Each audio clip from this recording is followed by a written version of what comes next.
being able to grip and hold on is virtually impossible. That parachute is designed for one person. Hi, I'm Mike Elliott, a 26-year combat veteran. I served 11 years with the U.S. Army Golden Knight parachute team. I have over 16,000 skydives, 6,000 tandems, 100 static line jumps, and about 20 military freefall jumps. Today, we're going to be looking at parachuting scenes in movies and judge how real they are.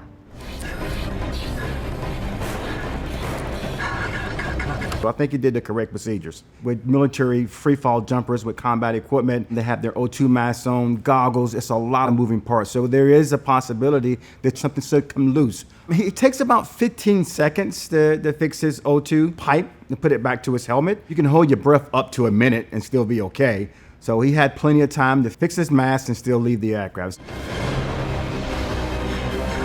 His body position is very correct here. He's in what we call a dive position. And it is so uber important to have the correct body position. Basically, you have to learn how to push air with your body. So the wind is basically hitting him around his waist and chest area, which allows that wind to be symmetrical around his body so he can gain stability after he exits the aircraft. 25,000 feet. He did a very great job as a halo jumper. Basically, halo is high altitude, low opening, meaning you exit the aircraft above 15,000 feet. You have to have some type of breathing apparatus in the aircraft as well as on your body. As far as the form is concerned, there's no different form with halo. It's called the boxman position or the arch position. Everything he's doing in this scene is done correctly. Your knees are bent, your pelvis is pushed forward, your arms are back. That is a pretty gnarly looking storm. I have never had to jump into clouds and lightning, and it's not even approved by the Federal Aviation Administration. With clouds, you cannot see the ground, and you can get struck by lightning. And if you're flying with other jumpers, now you're at a risk of running into another person. And when you slam into another person at 120 miles per hour, it's gonna be some serious injuries. 4,000. Deploy. I do like that the body position of both actors in this movie are correct. And if you're unconscious, you're going to be on your back because your arms and legs are the lowest portions of your body, so gravity will put you on your back. I would rate this a high 7 for sure. All those are very unique maneuvers that could possibly happen.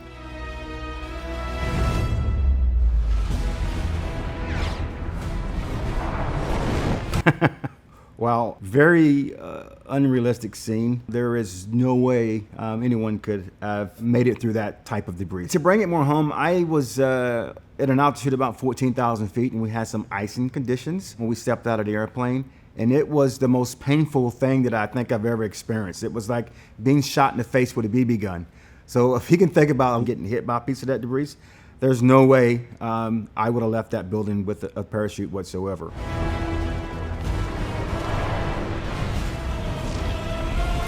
You could catch up with someone in free fall. That position she was in, the full delta position, you straighten your legs and you pull your arms against your body. So there's nothing out there that's going to create the wind from flowing around your body. So you can get up to 250 to 280 miles an hour, easy. I'm not going to say this particular episode was realistic. For every action, there's a reaction in free fall. If you're looking up trying to find someone, that is going to change your whole body position, and it's going to change the airflow of symmetry around your body, so you're going to slow down and you're going to come out of that dive.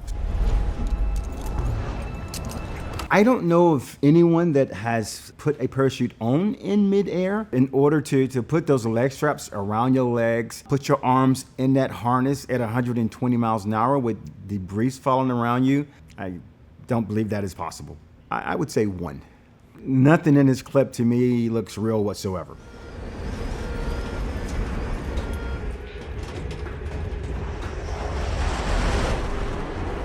A total high 5 on this scene from the ramp to the exit. With a military freefall operation, each group, this exiting aircraft has a team leader, and you're guiding all the guys, so they're grouping around him so they can see what's going on. And that's the same formation they stay in during their exit and as they get out into freefall.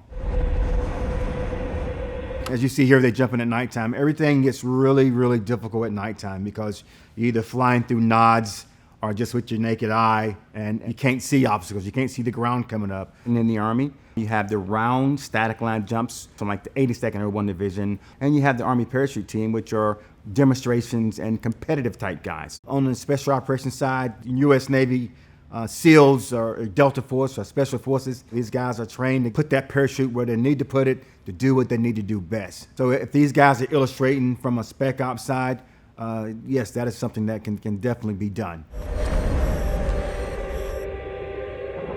In this particular scene, they're doing a halo. Special operations soldiers, their thing is to be as stealthily and as quiet and as dark as they can. And the premise of a halo jump is soldiers could step out up to 40 or 50 miles away at 25,000 feet, open their parachute by 20,000 feet, and they could drift in quietly, stealthily, undetected from miles away. For this, I don't know why they would have smoke, especially you can't see smoke at nighttime. It's mandatory to have blinking lights on your body and when you're flying at nighttime so other aircraft could see you. Special operation guys, they're not gonna have any lights and flares because they're coming in as stealthily, as quiet as possible so they can do the mission once they get on the ground.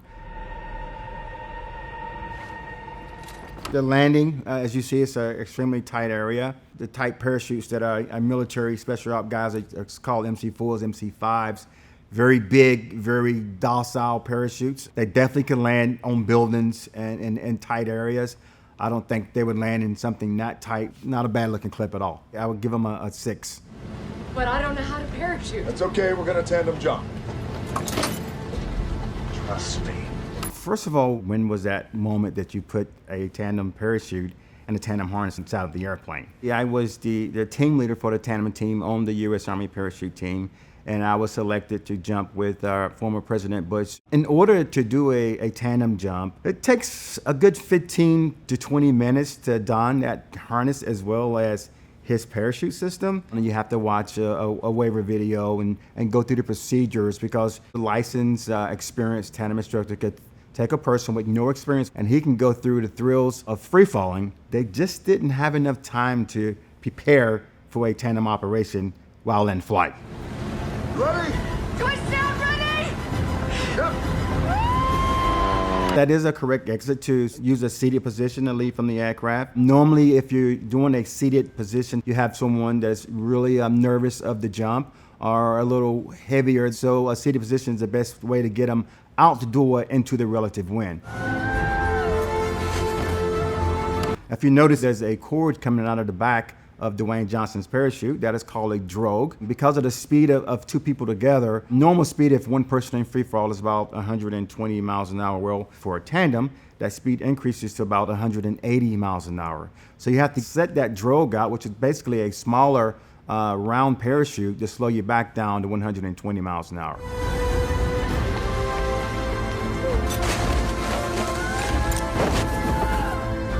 You see him here tapping her. That tap is for her to bring her arms back into her body because he's getting ready to open up the parachute. You don't want the passenger to grab handles during that opening process. Because you have 2 folks under one canopy, the canopy is a lot bigger, so things have to open a lot higher.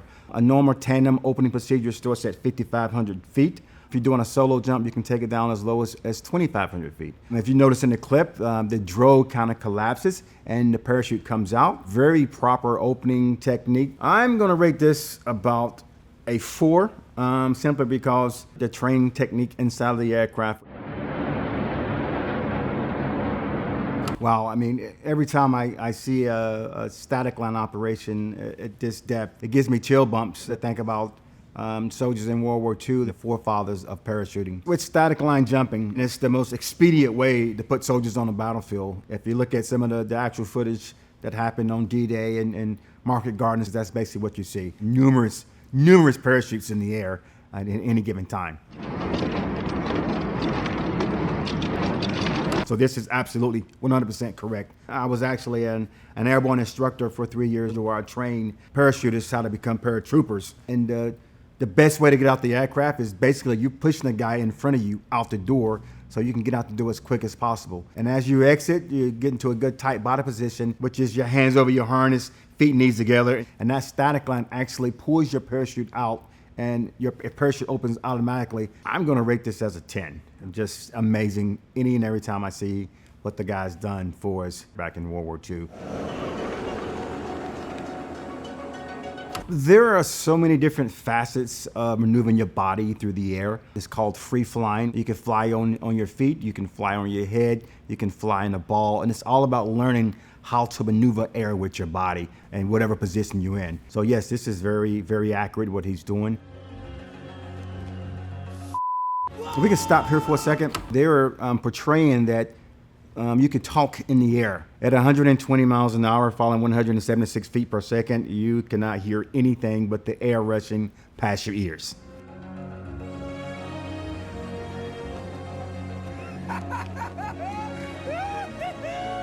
Wow, what a long free fall. So I don't know what altitude they exit the aircraft from, but obviously it was not above 15,000 feet because they don't have O2 mask on. At 12,000 feet, you're looking at about 45 seconds of free fall time. So here we are still falling. So, wow, that must have got up really, really high.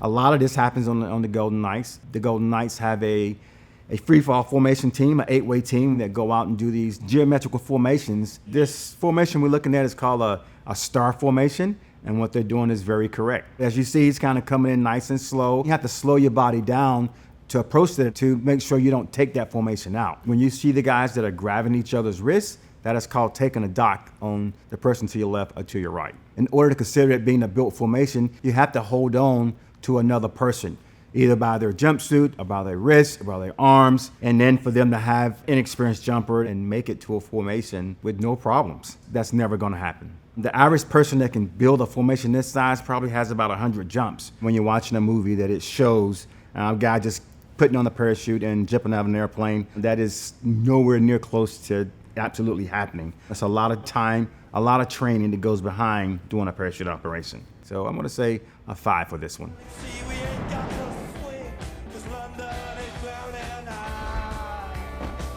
Very, very realistic of what kind of canopy is flying. He's flying a 7-cell demonstration parachute made for pinpoint landing. His exit procedure, his hand when he deploys the parachute is all correct. If I bring my hand over my head, that keeps the air symmetric around my body, so I still gain the stability during the opening process of my parachute. And that's how you enter a party. I love it. I've jumped into the Pentagon, did a lot of pretty unique places. You have to submit a air request through the Federal Aviation Administration. They're going to be the ones that approve you to jump and to land at these different areas.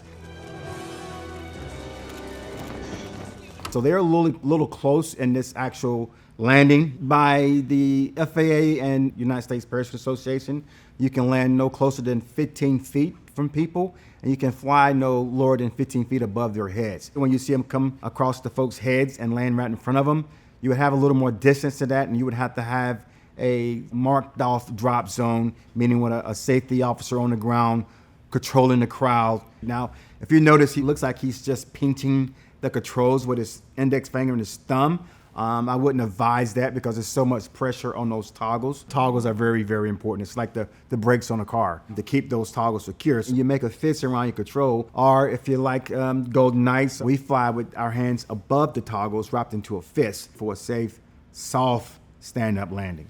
As you see him coming in here, as soon as he pulled down to stop his parachute, he would lose his toggles. What a wonderful day to become a knight. Yes, you can get out of your equipment pretty quick. Basically, it's only 3 points of connection. You have the chest strap and your 2 leg straps. So if you have quick releases, as soon as your feet hit the ground, you pop your 2 leg connectors, you pop your chest strap, and you let the parachute fall off your shoulders. Just a few minute things on his landing, but everything else, as long as he had the correct approvals, looks real good. So we're gonna give him an 8.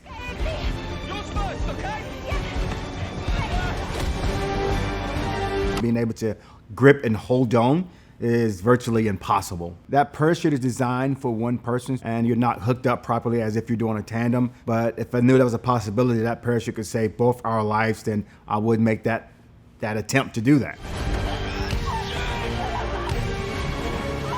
I was trying to look and see what their altimeter reading was, and I couldn't really see. I see it's flashing low altitude, but we have no idea of how low they are before they open up their main parachute. 2,500 feet is when you open up your main parachute. Takes time for those things to fully open. With today's parachute systems, we have what we call an automatic opening device. It's going to open up the reserve parachute for you, and that is designed to open at a low altitude. So your main parachute, which they're using in this scene, they could open up at that low of an altitude, is not very realistic.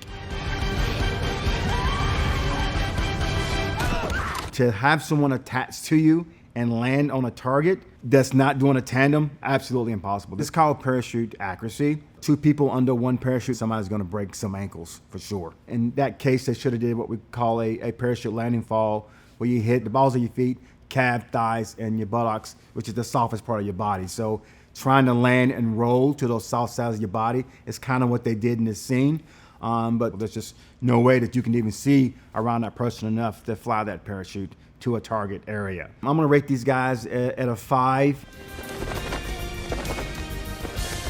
I love the fact that they did highlight on his parachute not being hooked up properly. What we have here is 3 ring release system on his chest strap. You see the 2 conduits hanging out of his main lift web, which kind of started the whole malfunction that he was sabotaged.